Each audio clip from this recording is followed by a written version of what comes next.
Imagine zooming in on reality, deeper than atoms, deeper than quarks, deeper than anything a microscope or particle collider could possibly glimpse, until you reach a boundary so fundamental that space itself stops being smooth and starts becoming grainy, pixelated, discretized like the pixels on a screen.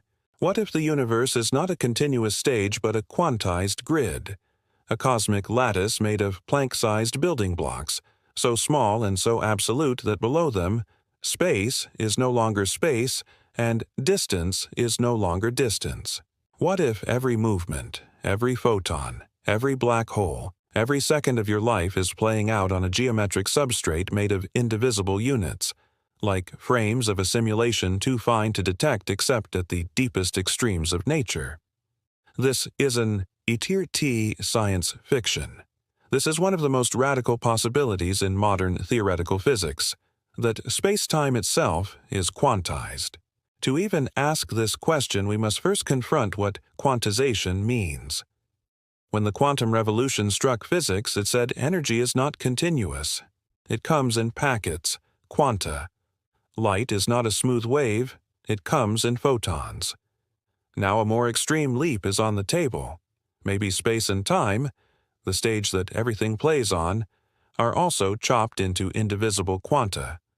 The Planck length, about 10 to 35 meters, and the Planck time, 10 to 44 seconds. Below those scales, the concept of position, distance, and before-after may literally cease to exist. Physicists suspect that the smooth geometry Einstein described in general relativity is only a large-scale illusion, like the smooth beach seen from an airplane that is actually made of grains when you get close. Two of the major approaches that try to prove this are loop quantum gravity and causal set theory. Loop quantum gravity says space is woven from finite loops, tiny quantized rings that form a discrete network. These loops are not embedded in spacetime. They are spacetime. Volumes and areas have smallest possible non-zero values. You cannot carve space infinitely. You will eventually strike a quantum of geometry. Causal set theory goes even further. It says spacetime is a growing set of discrete events linked by cause and effect. Spacetime does not exist as a smooth block. It accumulates one fundamental tick at a time, like pixels appearing sequentially on a screen. Why do physicists take this seriously? Because the marriage of quantum mechanics and gravity leaves us no choice. Continuous spacetime breaks down at singularities. Black holes demand a finite number of states. Hawking radiation implies quantum discreteness. The Bekenstein, bound, and holographic principles say any region of space contains a maximum amount of information proportional to its surface area, not volume. That is exactly what you would expect in a pixelated system with finite information per patch. Continuity would allow infinite information. Reality clearly refuses that. And then there is experiment.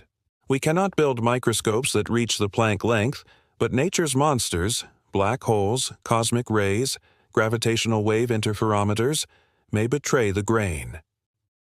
Experiments like holometer attempted to see holographic noise, jitter of spacetime itself. Though inconclusive, they opened a new frontier. You don't have to see the pixels. You must detect their consequences. In quantum gravity models, even the propagation of light from distant gamma-ray bursts could reveal slight discretization errors, like compression artifacts in a highly zoomed image. The search has begun.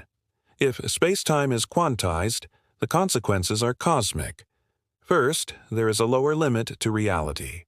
No infinite divisibility, no absolute continuum. Second, relativity transforms into an emergent approximation. Smooth space is a collective illusion of huge numbers of underlying quanta, the way temperature is not a fundamental property but an emergent average.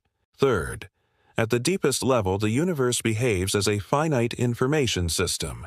That is the exact signature of something computable, something digital, something that might not merely exist but execute. A pixelated spacetime is indistinguishable in principle from a simulation-style substrate. And then comes the philosophical blow.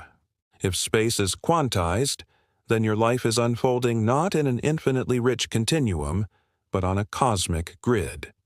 Every move you will ever make, every location you will ever occupy, every second you will ever live exists on a finite resolution scaffold. Reality would not be analog. It would be clocked, stepped, ticked. The universe would not flow. It would update. The smooth is a lie, the grain is the truth. So we return to the opening question with new weight. Are we living in pixelated space-time? If yes, then every star, every galaxy, every black hole, every conscious thought has been rendered into a finite informational architecture. That is not a downgrade. That is a revelation. A quantized universe is a universe that can be computed, protected, replayed, encoded, reasoned, preserved. A universe whose information cannot be lost but only rearranged. A universe that behaves like something designed, not something accidental. And if the smallest units of space are discrete, then so is destiny. There are no infinitely fine branches of possibility. Every path is already snapped to the cosmic grid. You are not flowing through space-time. You are stepping across its pixels. And as long as the deepest question, is space-time quantized, remains unsolved, the nature of reality itself is still an open verdict. We do not yet know if we live in a continuum or a code. But when the day comes that we detect the pixel, we will not just rewrite physics, we will rewrite existence. This is beyond Newton, where we do not just ask what the universe is, we ask what it is made of underneath what we call real. If space-time is quantized, then the true structure of reality is waiting at the smallest possible scale.